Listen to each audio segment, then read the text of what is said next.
Halo sahabat jari pelawices, Mikael Tal saya perlihatkan kepada teman-teman bagaimana keseruannya saat menghadapi Rico Mascarinas. Pengorbanannya kali ini adalah pengorbanan tempo teman-teman, yaitu langkah tempo.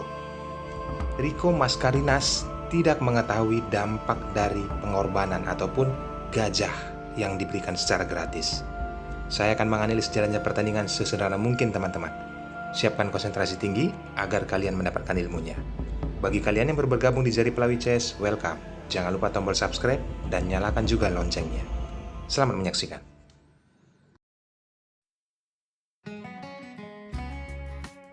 Mikael Tal memegang buah putih. Dia memulai dengan pion E4.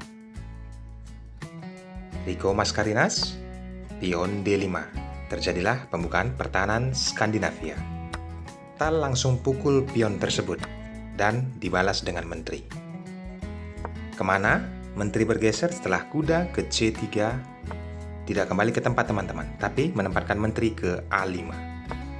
Mikael Tal aktif pion center, pion D4, dan hitam, pion C6. Kuda naik ke F3. Rico Mascarinas mengembangkan juga kuda ke F6. Setelah gajah mengepin posisi menteri, ini sangat tidak nyaman. Maka dari itu, Rico langsung memundurkan menteri ke C7. Aktifnya gajah ke C4 oleh Mikael Tal memaksa Rico Mascarinas untuk menaikkan pion E6. Setelah menteri ditempatkan oleh Mikael Tal ke E2, gajah dikeluarkan untuk persiapan rokade sayap raja. Dalam hal ini, putih banyakan ataupun cenderung kita pasti rokade sayap raja teman-teman. Tetapi lihatlah, bukan Mikael Tal namanya jika melakukan hal itu. Pion G4 merusak pertahanannya sendiri. Balasan, apabila ini dimakan dengan kuda, jelas teman-teman, itu bukanlah pion gratis. Karena ada benteng dan kuda dijaga oleh pion, ada pion yang mengancam kuda. Apabila kuda mundur, benteng akan pukul pion yang ada di G7. Keadaan akan jelas berubah. Putih diuntungkan dengan kondisi seperti ini. Maka dari itu, kita coba kembali ke partai aslinya. Pion yang diberikan secara gratis seolah-olah oleh Mikael Tal, Rico tidak memakannya. Di sini dia mengaktifkan kuda ke D7. Mikael Tal melakukan rokade sayap menteri. Lihatlah teman-teman, saya akan memberikan analisis setelah pion B5 dinaikkan oleh hitam, memaksa pukul mundur, dan lagi-lagi untuk menakuti kuda, dan kuda harus bergeser ke E4. Hitam coba aktif penyerangan dari sayap menteri, dan Mikael Tal mengamankan rajanya ke B1. Hitam terus berambisi melakukan gempuran dari sayap menteri teman-teman. Mikael Tal mengabaikannya. Dia menaikkan terus pion G5. Hitam menempatkan menteri, jelas mengepin posisi Raja Putih. Mikael Tal tetap mengabaikannya teman-teman. Pion H4 dimainkan. Hitam, pion C5, dan setelah terjadi pertukaran pion, kuda ditempatkan ke C5 oleh hitam. Berikutnya, gajah dengan kondisi skak ditutup dengan gajah. Mikael Tal tidak memerlukan gajah petak putih, maka dari itu dia menukarkannya. Setelah kuda memukul kembali, apa langkah berikutnya teman-teman? Yaps, dengan tujuan awal tetap melakukan serangan dari dua pion mungil. Dan di sini Rico Mascarinas tidak mengkhawatirkan pion tersebut. Lakukan rokade sayap raja, pion G dinaikkan ke G6 dan ditutup dengan pion H6. Brilliant move Mikael Tal melakukan hal yang tidak biasa teman-teman. Ambil pelajaran pentingnya, dia langsung memukul pion yang ada di H6. Dan gajah ini tidaklah dimakan oleh Rico Mascarinas. Apabila itu dimakan, kita melakukan perandaian. Maka menteri ditempatkan ke D2. Raja mencoba menjaga posisi pion, maka putih akan pukul pion dengan pion. Apabila benteng mencoba menjaga pion yang ada di H6, maka jelas, teman-teman, kondisi kuda akan sangat aktif ke depannya. Di sini putih menang posisi. Dan keunggulan untuk putih itu mutlak dengan kondisi seperti ini. Rajanya sangat aman. Kita kembali ke partai aslinya. Rico Mascarinas tidak memukul gajah, tetapi menaikkan pion F5 mengancam kuda. Mikhail Tal, teman-teman, tidak memperdulikan ini. Langkahnya memberikan pilihan kepada hitam setelah dia memukul kuda dengan benteng. Dipersilahkan bagi hitam memilih gajah, kuda, atau benteng.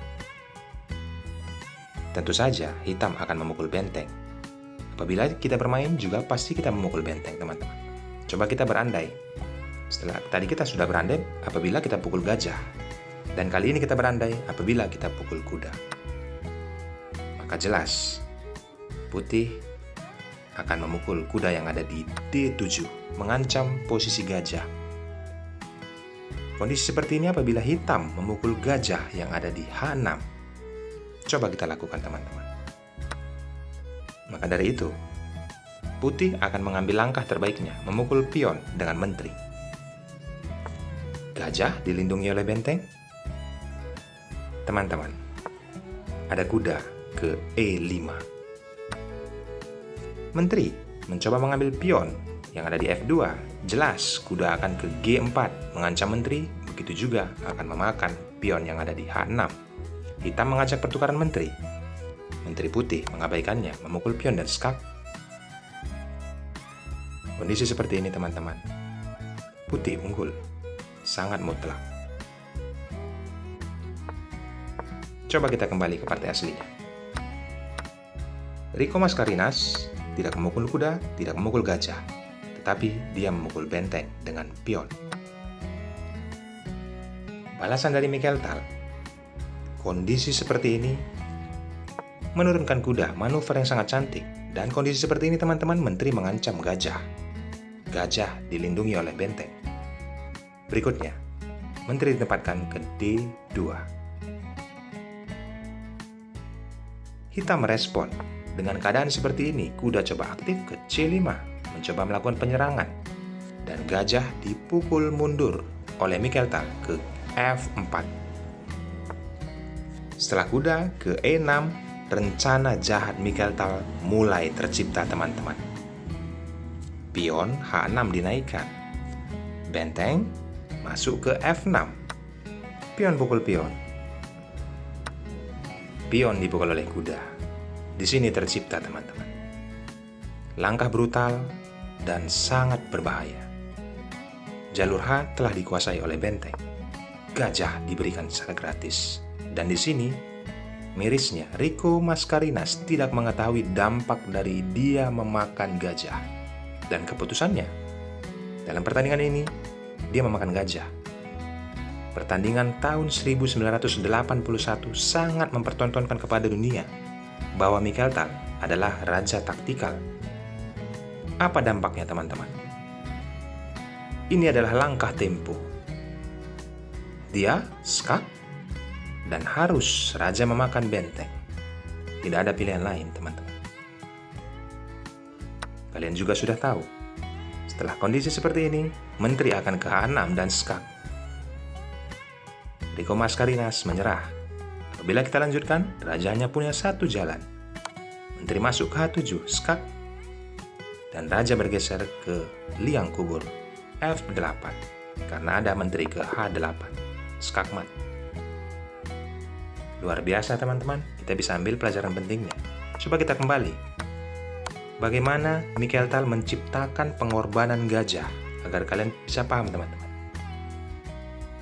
Dia menciptakan, memberikan gajah petak hitamnya agar menterinya bisa masuk ke H6 setelah nanti bentengnya skak di H8. 3 langkah ke depan, tapi Rico Mascarinas tidak mengetahui hal ini. Maka dari itu, dia memakan gajah. Apabila kita di posisi Rico Mascarinas, sebelum kita melihat pertandingan ini, teman-teman, hal pengorbanan langkah tempo sangat sulit kita dapatkan. Maka dari itu, Video ini sangat penting bagi kalian. Pelajari dan ambil ilmunya. Saya sudah menganalisis jalannya pertandingan sesederhana mungkin. Dukungan dari kalian hanya satu, teman-teman. Cukup subscribe dan nyalakan loncengnya. Berikan komentar yang positif. Akhir kata, saya ucapkan thanks and God bless. Bye-bye.